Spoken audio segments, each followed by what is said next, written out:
très fraternellement.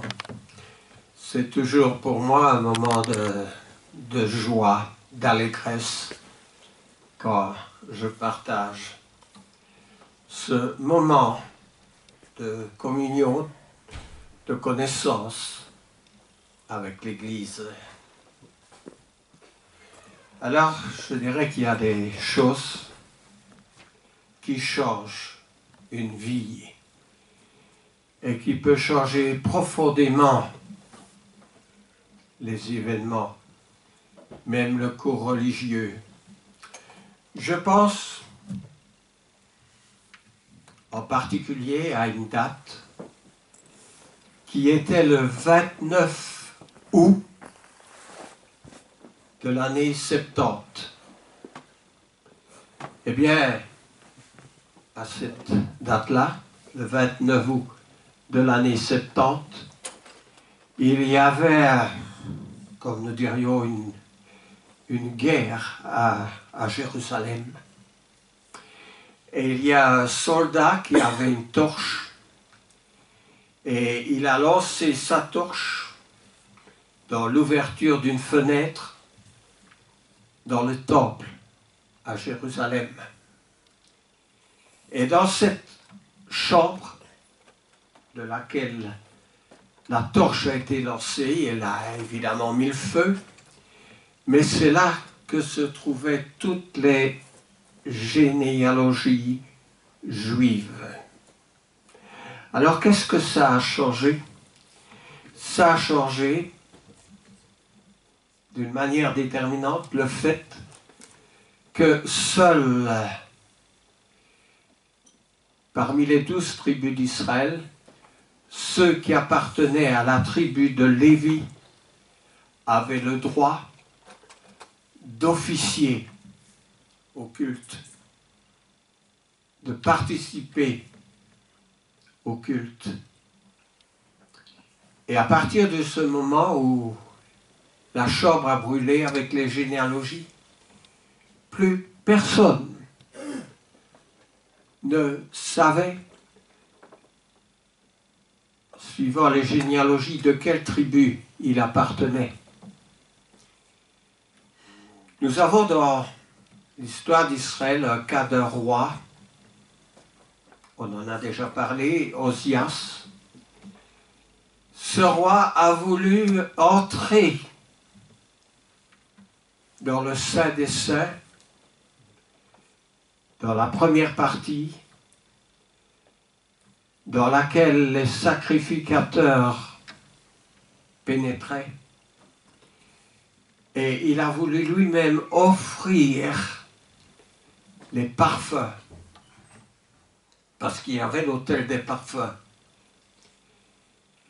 Et les sacrificateurs de la tribu de Lévi qui étaient là lui ont dit, mais ne fais pas ça. Tu es le roi, mais tu n'as pas le droit d'offrir à Dieu les parfums. C'est réservé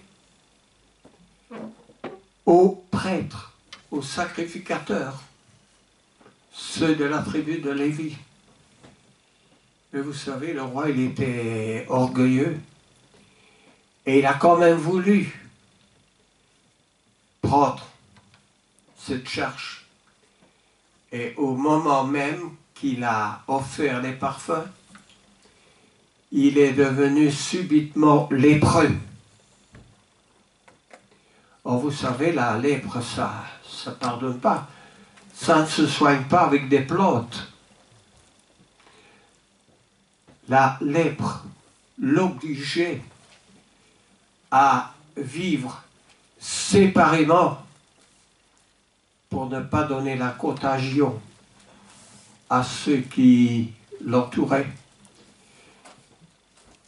Donc non seulement c'était la punition d'une maladie, mais encore, ça l'empêchait de continuer ses prérogatives qui étaient celles de la royauté. Il a dû quitter et vivre un certain exil dans un endroit désert.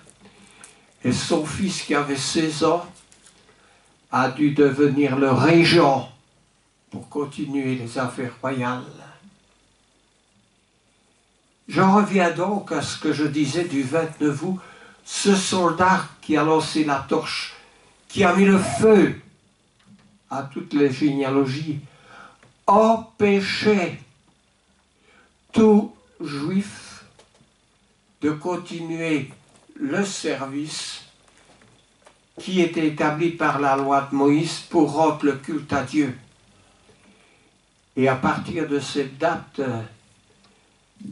il y avait extinction du culte juif qui était automatiquement remplacé par notre culte du Nouveau Testament. Et même à présent, les Juifs qui sont dans les synagogues ne peuvent plus continuer le culte que Moïse avait établi parce qu'ils ne sont plus qui sont les prêtres parmi leurs tribus. Ce sont des événements qui changent brutalement. Mais il y a toutes sortes d'événements qui changent brutalement. Je regardais hier la finale de The Voice en France. Et celui qui a gagné le concours est un homme qui était magasinier dans un département de la ville où il habite. Et cet homme qui avait d'une voix extraordinaire, eh bien à partir du moment où il a gagné, eh bien il ne continue plus son travail, il va devenir un chanteur.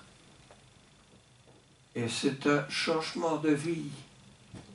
Il y a chez nous des changements de vie. J'ai connu un changement de vie la première fois quand j'ai rencontré l'Évangile. Quand quelqu'un m'a dit « viens et vois » et que je suis entré dans l'église. Un deuxième grand changement, c'est quand j'ai décidé de prêcher. J'ai quitté le bureau dans lequel je travaillais, la ville dans laquelle j'avais mon travail pour venir prêcher l'Évangile. Est-ce que vous voyez des choses qui ont changé dans votre vie?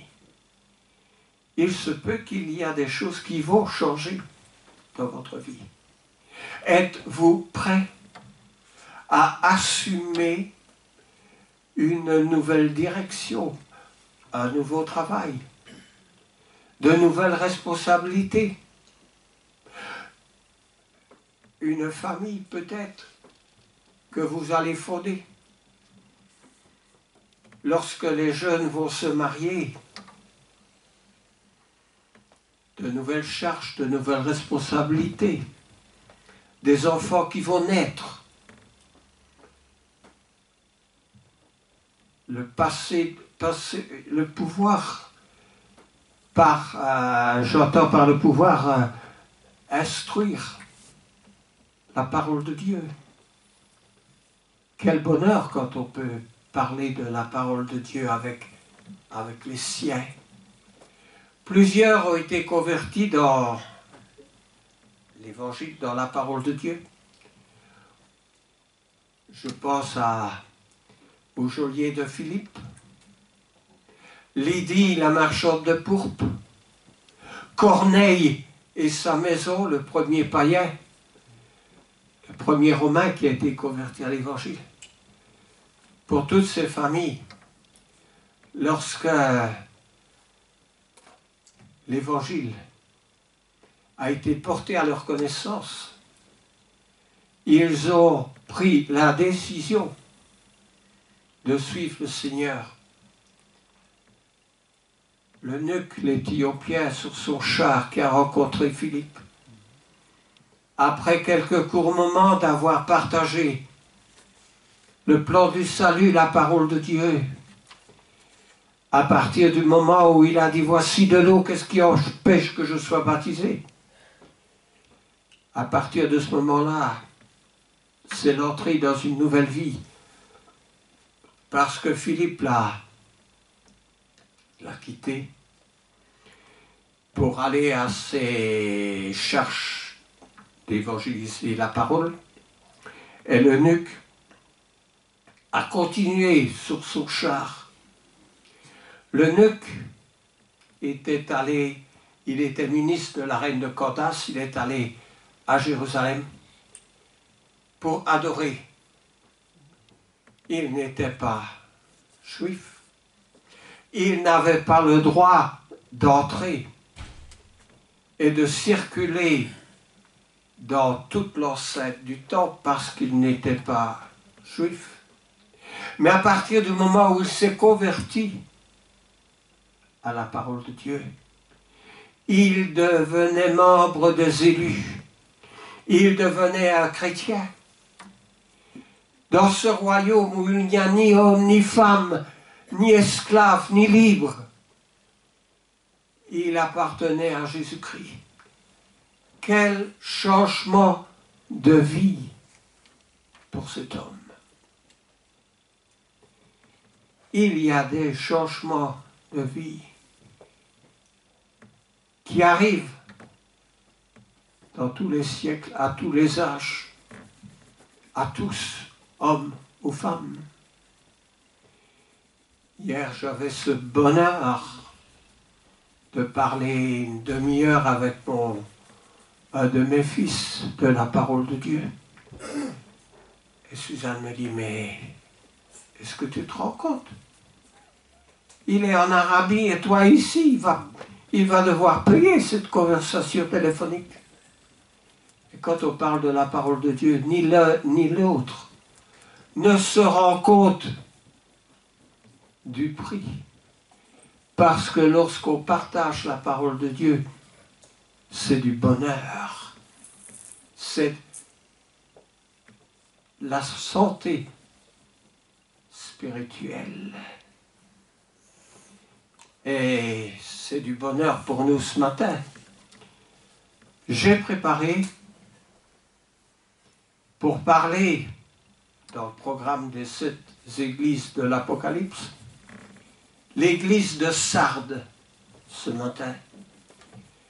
Et quand je prends ma prédication, parce que le samedi je prépare, il y a quelques 20 minutes, je me dis, tiens, cette couverture est couleur saumon. Mais ce que j'ai préparé, ce n'est pas la couleur saumon. Il y a une couleur bleue sur le document que j'ai préparé pour aujourd'hui. Conclusion, du fait de ma mauvaise vie, ma prédication, elle est restée soit à ma maison, soit ailleurs. Mais ça n'empêche pas de parler du Seigneur. Une autre fois, j'étais aussi en confusion.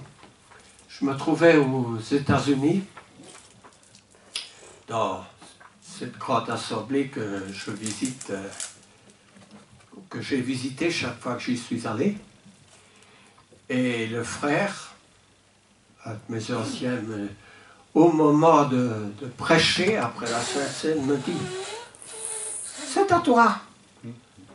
Tu vas parler aujourd'hui, c'est comme ça qu'on l'a convenu. Tu vas prêcher à l'église.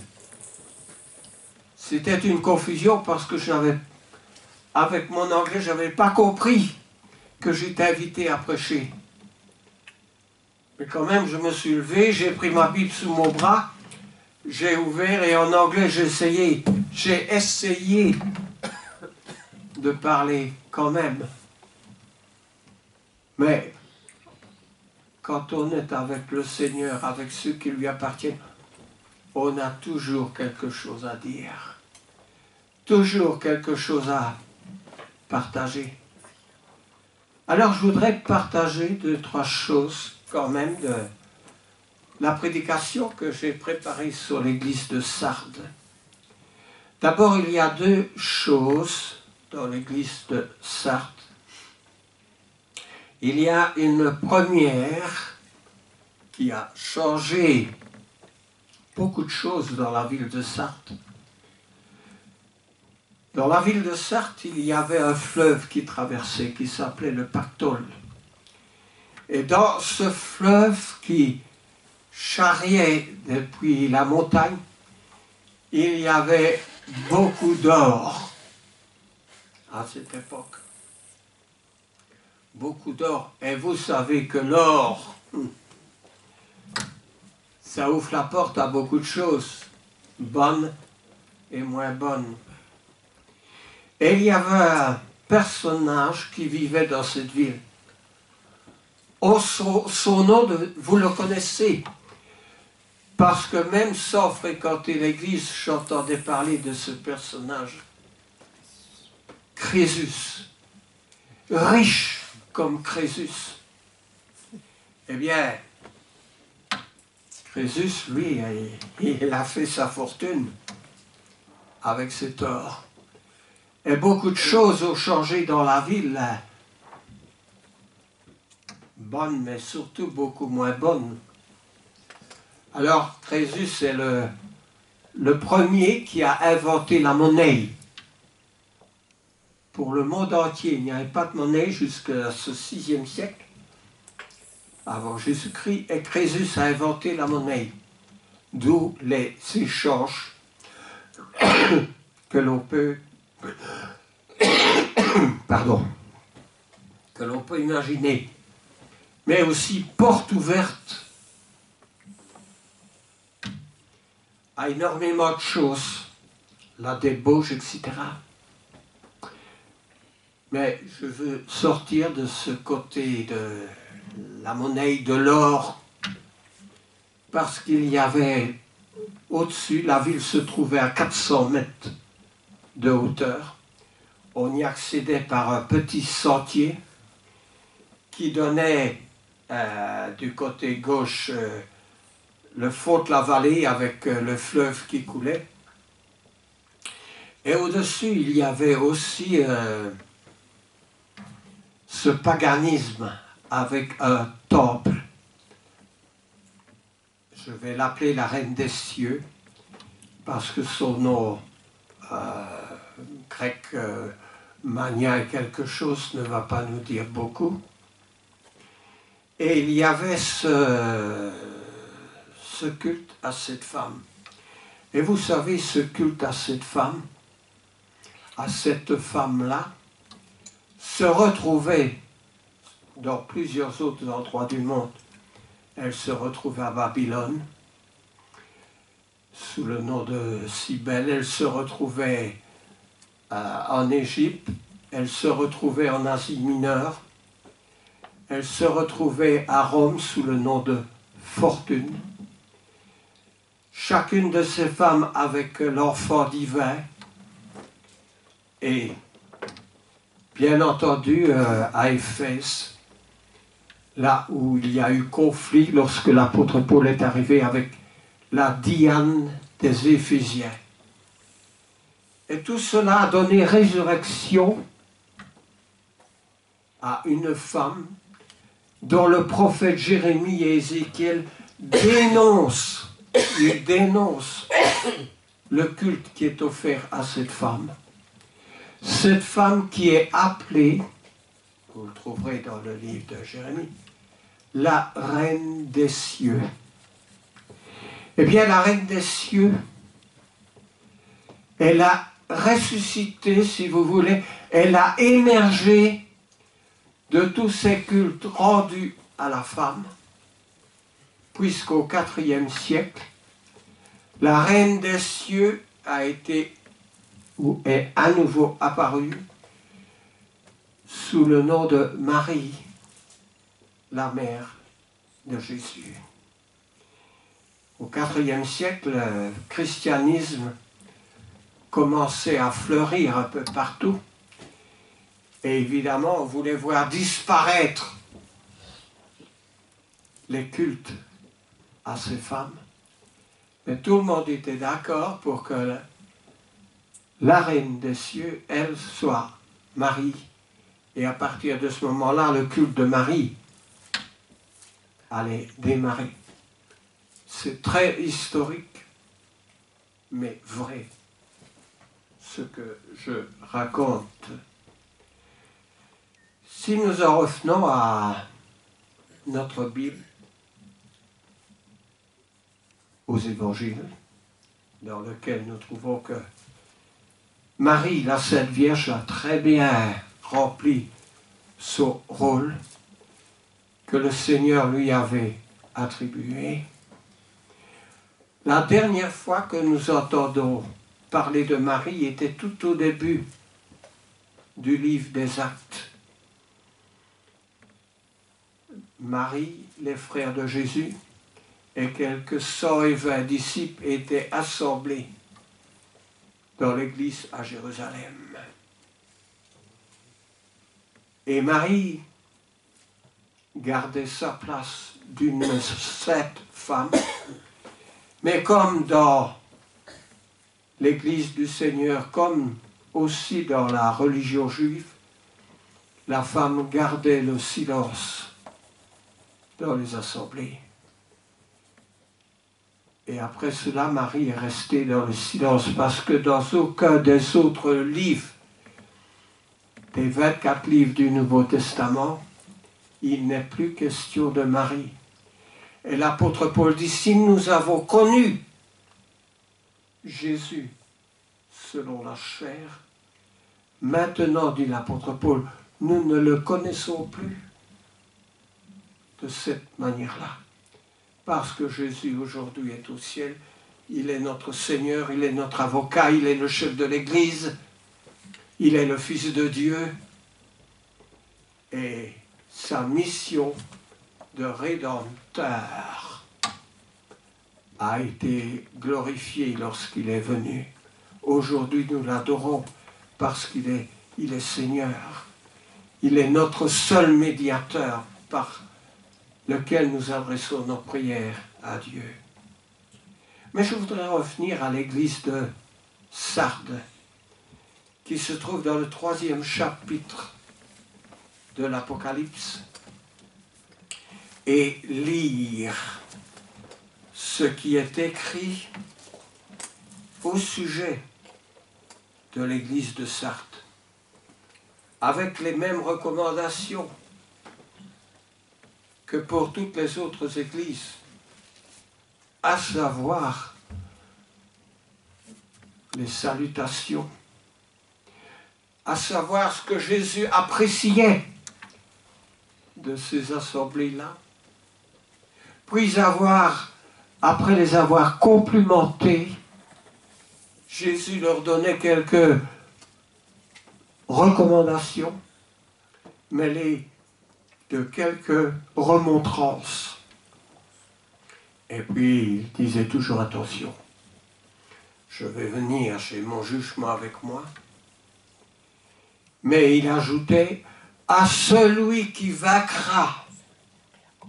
Et ça se trouve dans toutes les 7 églises de l'Apocalypse. À celui qui vaincra, je confesserai son nom devant mon Père. À celui qui vaincra sera revêtu de vêtements blancs. Et à celui qui vaincra, je donnerai un caillou blanc, je donnerai un nom nouveau. Merveilleuse promesse. Mais en prenant l'église de Sardes, puisque nous avons commencé avec l'église d'Éphèse, l'église de Pergame, l'église de Thyatire, voici ce qu'il est écrit concernant l'église d'Éphèse. Alors, je lis au chapitre 3, à l'église de Sardes, chapitre 3, à partir du 1er verset, écrit à l'ange de l'église de Sardes. Voici ce que dit celui qui a les 7 esprits de Dieu et les 7 étoiles. Je connais tes œuvres. Et imaginons que cette lettre serait écrite pour nous aujourd'hui. Je connais tes œuvres. Je sais que tu passes pour être vivant et tu es mort. Sois vigilant et affermis le reste qui est prêt de mourir. Car je n'ai pas trouvé tes œuvres parfaites devant mon Dieu. Rappelle-toi donc comment tu as reçu et entendu la parole. Garde-la et repens-toi. Si tu ne veilles pas, je viendrai à toi comme un voleur et tu ne sauras pas à quelle heure je viendrai te surprendre. Cependant, tu as à Sardes, ou tu as à Verviers, quelques hommes qui n'ont pas souillé leurs vêtements, hommes, anthropos, qui veut dire homme et femme, qui n'ont pas souillé leurs vêtements, ils marcheront avec moi en vêtements blancs, parce qu'ils en sont dignes. Celui qui vaincra sera ainsi revêtu de vêtements blancs. Je n'effacerai point son nom du livre de vie, et je confesserai son nom devant mon Père et devant ses anges. Que celui qui a des oreilles entende ce que l'Esprit, avec un grand E, dit aux églises. Alors, il y a de bonnes recommandations. Rappelle-toi comment tu as reçu et entendu la parole. Si tu ne veilles pas, je viendrai à toi comme un voleur. Tu as à Verviers, à Sardes, quelques hommes qui n'ont pas souillé leurs vêtements,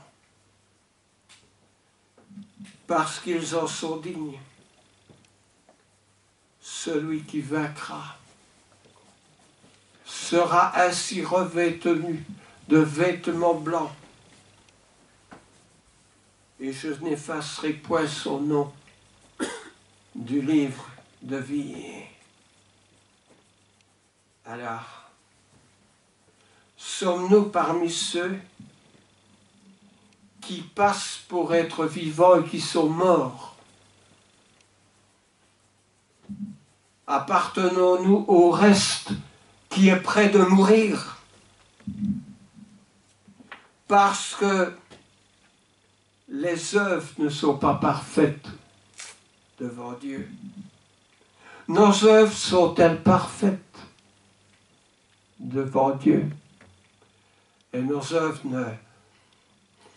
n'est pas seulement le moment où nous sommes assis comme nous le sommes maintenant.